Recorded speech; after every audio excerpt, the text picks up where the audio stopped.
Intéressons-nous à un phénomène venu de Suède, la honte de prendre l'avion. Une honte née de la pollution générée par le transport aérien, même si les avions ne sont responsables que pour environ 5% des émissions de gaz à effet de serre. C'est le mode de transport qui pollue le plus au ratio kilomètres par passager. De plus, le transport aérien est en constante augmentation. Il pourrait doubler d'ici 20 ans. Bonjour Maxime Fayolle. Bonjour.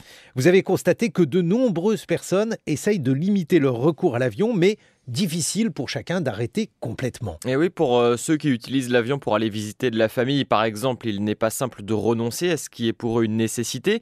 Et même quand ça reste de l'ordre du tourisme, certains refusent de se priver. Il faut un changement de mode de vie. C'est ce qu'a fait Emmanuel, qui a répondu à notre appel sur les réseaux. Cela fait 15 ans qu'il ne prend plus l'avion après avoir calculé son bilan carbone. Entre 25 et 30 ans, mon réflexe, dès que j'avais des vacances, c'était effectivement de prendre un billet d'avion et de partir sur un autre continent. Oui, c'était quasiment un réflexe. C'est vrai que j'avais ressenti aussi une petite lassitude. Enfin, je me souviens, quand j'ai découvert le Machu Picchu au milieu des hordes de touristes, je me suis dit, est-ce que tu ressens vraiment quelque chose de plus que si tu avais vu une photo sur Internet ? Pas tant que ça, finalement. Voilà, c'était peut-être aussi dû à une espèce de fatigue du voyage ou de se rendre compte qu'on voyageait pour finalement pas grand-chose. Et aujourd'hui, l'avion ne lui manque pas du tout. Il a totalement repensé sa façon de voyager. Il a même convaincu ses proches. Ma femme, par exemple, au début, elle trouvait ça un peu bizarre. Finalement, elle est arrivée à comprendre, d'autant plus que sa famille n'est pas en France, et en Russie. Et c'est vrai que les premières fois où j'ai dit, allez, en Russie, on y va en train, elle a trouvé ça bizarre. Mais justement, quand on s'est mis à découvrir la Scandinavie pour faire Paris-Moscou par le chemin des écoliers, elle s'est dit, effectivement, c'est sympa. Maintenant, elle est quasiment convaincue autant que moi. Et comme Emmanuel, vous nous avez écrit par centaines pour débattre de la manière de vous déplacer aujourd'hui. Vos échanges sont à retrouver sur franceculture.fr. Vous pourrez aussi écouter le témoignage de Colin, un commercial de la région stéphanoise qui vole plus de 50 fois par an et pour lui, impossible d'arrêter de voler. Ce que pointent aussi les internautes et auditeurs, Maxime, c'est le prix de l'avion, parfois plus avantageux que le train sur un trajet équivalent. Et oui, d'où les demandes répétées d'ONG de taxer le kérosène des avions. Le collectif Stay Grounded, Restons au sol, milite depuis plusieurs années en ce sens.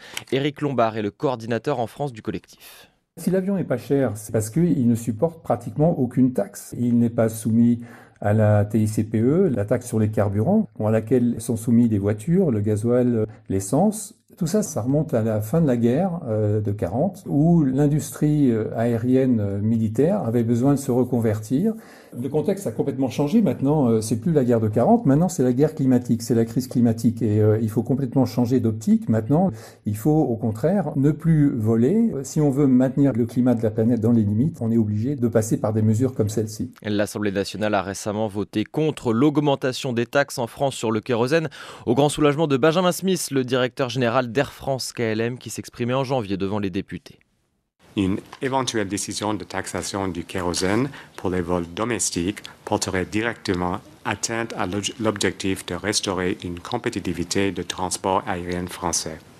Cela serait injustifié alors que le transport aérien participe déjà pour ses vols européens au système communautaire d'échange de permis d'émission. Par ce système, les compagnies veulent une réduction de moitié de leurs gaz à effet de serre d'ici 2050 grâce à une compensation carbone, comme planter des arbres. C'est insuffisant selon l'économiste d'Attaque, Maxime Combes.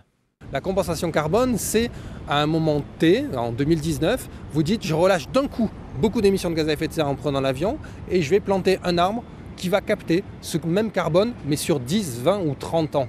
Et ce qui compte en matière de réchauffement climatique, c'est ce que vous relâchez aujourd'hui, pas ce qui va être éventuellement stocké dans 30 ou 40 ans. Les climatologues nous l'ont dit, nous avons 12 ans pour réellement réduire de manière extrêmement forte nos émissions de gaz à effet de serre. Et pour les pays européens, les pays les plus développés, industrialisés, il faut que dans les 2 ans, on bascule vraiment sur une réduction extrêmement forte de nos émissions de gaz à effet de serre. Et Maxime Combes qui émet l'idée que les dépassements en train puissent être par exemple encouragés par des dispositifs gouvernementaux, de quoi inciter par exemple sur des trajets internes qui représentent plus d'1 tiers des vols dans le monde.